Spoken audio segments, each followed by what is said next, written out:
110 family members. So family మేమైతే ఇప్పుడు licence చేయించుకోవడానికి వెళ్తున్నాం అన్నమాట. నేను అరగంట లేట్ వచ్చాను, అరగంట నుంచి వెయిట్ చేస్తున్నాడు, కానీ ప్లాన్ రివర్స్ చేస్తాను చూడండి. సో ఫ్యామిలీ చూసారు కదా, అరగంట నుంచి నేను ఇక్కడ వెయిట్ చేస్తున్నాను. వీడు ఇప్పుడు వచ్చాడు, అరగంట నుంచి నన్ను నించోబెట్టి. ఏరా ఎంత లేట్ ఏరా, ఇలా అవుతుంది అనుకోలేదురా. దీనికి ఉన్న విశ్వాసం ఉందరా నా కొడక నీకు రే. అలా ఒక అరగంట ఎంతసేపు వెయిట్ చేయగానే బస్సు అయితే వచ్చింది. బస్సులో మనోడికి మంచి ప్లేస్ అయితే దొరికింది, నాకు దొరకలేదు. కానీ ఆడు కూర్చున్నాడో లేదో, ఎదురుగా ఒక పాప అయితే అలా ఆడనే చూస్తుంది. ఏదో టెర్రరిస్ట్ లాగా ఉన్నాడో ఏమో మరి, అలా ఆడనే చూస్తుంది.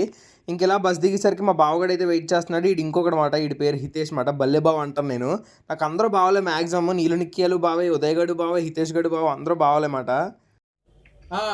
ఇంక ఇలా ఆర్టీఓ ఆఫీస్ రాగానే అంకుల్ అయితే ఉదయ్ గడు గాలి తీస్తాడు. ఏటమ్మా ఇంకా 10 ఫోటో పెట్టుకుని తిరుగుతున్న ఆధార్ కార్డులో అని అనేసారు. పాపం ఫీల్ అన్నట్టున్నారు.